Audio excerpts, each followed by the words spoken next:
काम, क्रोध, लोभ, मोह, इनकी कई प्रकार की चर्चाएं होती रहती हैं। सब कहते हैं इससे दूर हट जाओ। केवल शाश्वत का या आध्यात्मिकता का अर्थ इतना ही बताया गया है कि बस शांति, शांति के अतिरिक्त कुछ नहीं। तुम इतने शांत हो जाओ कि तुम्हारे भीतर ना काम रहे, ना क्रोध रहे, ना ईर्ष्या, ना लोभ, ना मोह, बस एक शांति। ये तो तुम्हारा अलग सा एक विचार है, अनबैलेंस। तुम्हारे भीतर कोई बैलेंस नहीं है, अनबैलेंस की बातें हैं। क्योंकि तुमने ये बातें अगर सीखी भी है, जान भी ली है, तो उन व्यक्तियों से सीखी जो एक तरफ जाकर उन्होंने बात की है, एक चरित्र को लेकर। जीवन एक तरफ का चरित्र नहीं है। जीवन का अर्थ ही है भिन्न भिन्न चरित्र से बना हुआ जीवन। जैसे तुम नदियों का उदाहरण लेते हो, सागर का उदाहरण लेते हो, तो उनकी सीमाएं होती है। नदियों की सीमाएं होती है, सागर की सीमाएं होती है, सरोवर की सीमाएं होती हैं। इनमें कोई बैलेंस नहीं है। लेकिन तुमने कभी भी ब्रह्मांड को ध्यान से नहीं देखा। व्यक्ति, मनुष्य स्वयं ही तो ब्रह्मांड की ही एक रचना है, एक अद्भुत रचना। रचयिता की सर्वश्रेष्ठ अगर कोई निशानी होती है तो वह है मनुष्य।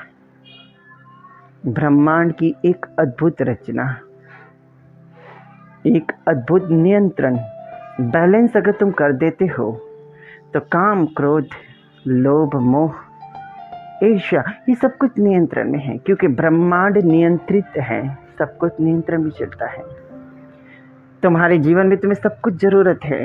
तुम्हें काम की भी जरूरत है, तुम्हें क्रोध की भी जरूरत है, तुम्हें लालसा की भी जरूरत है, तुम्हें लोभ भी चाहिए, सब कुछ चाहिए। अगर तुम्हारे जीवन में इन सबको हटा दिया जाए तो तुम्हारा जीवन रूखा सूखा हो जाएगा, किसी काम का नहीं होगा, एक अर्थहीन जीवन रहेगा जो कि वो एक ही तरफ ढलता रहता है, जिसे तुम मोक्ष का नाम दे सकते हो। अगर तुम देना चाहो, कोई भी जीवन एक तरफ ढलता है तो वो जीवन नहीं कहलाता, क्योंकि तुमने जीवन का एक ही तरफ का पहलू पढ़ा है। तुमने वेद और शास्त्र में से ऐसी बातें तो सुन ली, लेकिन उसका ठीक से अध्ययन ना कर सके। तुम कृष्ण के जीवन को देखते, उनमें सब कुछ है। उसमें काम है, क्रोध है, लोभ है, मोह है, एक अनोखा जीवन है, लेकिन फिर भी नियंत्रण में है, सब कुछ बैलेंस। जब तुम अपने जीवन को संपूर्ण नियंत्रित कर देते हो तो तुम किसी भी काम के दास नहीं हो, लोभ के दास नहीं हो, क्रोध के दास नहीं हो, तुम किसी के भी दास नहीं हो। तुम दासवस्था से ही मुक्त हो। तुम एक अनोखे, एक ऐसे जीवन को प्राप्त कर लेते हो जो एक अद्भुत बैलेंस रखता है, एक अद्भुत नियंत्रण, जिसमें सब कुछ तुम्हारे नियंत्रण में होता है, ना ही तुम किसी के नियंत्रण में होते हो। भगवान श्री कृष्ण को देखिए, धर्म की नीति की कितनी अद्भुत एक चरित्र सामने तुम्हारे आ जाता है कि दुश्मन के साथ किस तरह से, मित्र के साथ किस तरह से, व्यवहारिक जीवन में किस तरह से, अपने इस जीवन को किस प्रकार से बैलेंस करके जीना चाहिए। कहाँ पर सच है, कहाँ पर झूठ है, क्योंकि सच, झूठ, पाप और पुण्य ये तो तुम पर ही निर्भर करता है, तुम्हारे विचार पर निर्भर करता है। क्योंकि सर्वश्रेष्ठ तो धर्म है ना। तुम धर्म को किस प्रकार से देखते हो, तुम्हारे बने हुए विचार से। जितना तुम आध्यात्मिकता को जानते हो बस उतना ही। क्या इतना ही सत्य है? नहीं, तुम्हारी जानकारी ही अधूरी है। जितनी तुम्हारी अधूरी जानकारी उतना ही तुम्हारा अल्प ज्ञान होता है, जिसके लिए व्यक्ति यही बातें करता रहता है, मोक्ष, आत्मा, परमात्मा, उसको पाने की चाहत में सारी चाहत रखना ही व्यर्थ होता है। नहीं, सारी चाहतों का दास बनना गलत होता है। तुम्हें मोक्ष मुक्ति के मार्ग पर अड़चन पैदा कर सकता है। लेकिन संपूर्ण चाहत को रखना अपने नियंत्रण में, ये तुम्हारी सर्वश्रेष्ठ कुशलता होती है। यानी कि तुम एक कुशल व्यक्ति बनो, ना ही इतने निर्बल बनो कि शत्रु, दोस्त और मित्र किसी में तुम्हें कोई फर्क ही नजर न आए।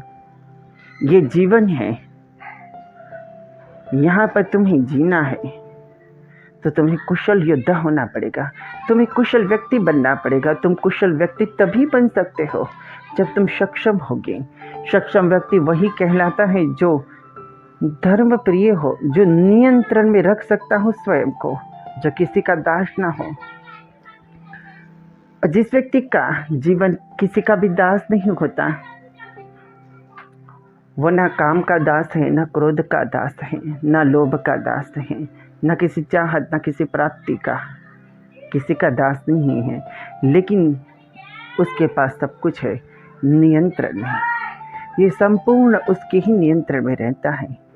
उसका सटीक उपयोग, अपने जीवन के हर पहलू का सही तरीके से उपयोग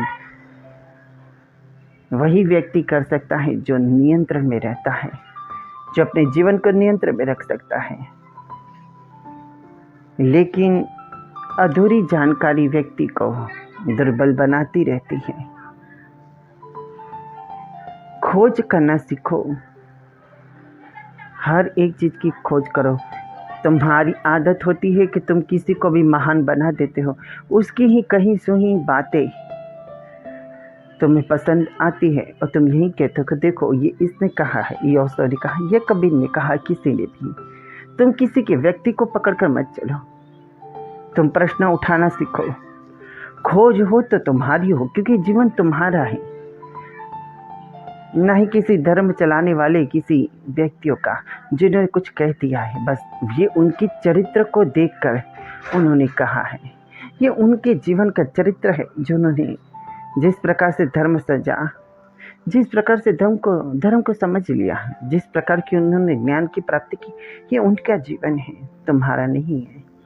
तुम अपने जीवन को सशक्त बनाना हो तो तुम्हें अपने तरीके से ही अपने जीवन को खड़ा करना पड़ेगा।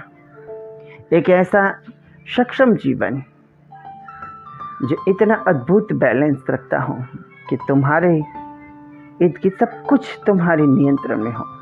फिर तुम्हें कभी नहीं कहना पड़ेगा कि काम, क्रोध, लोभ, मोह सब कुछ छोड़ना पड़ेगा। कुछ भी छोड़ने की ज़रूरत नहीं। बस जहाँ कहा गया था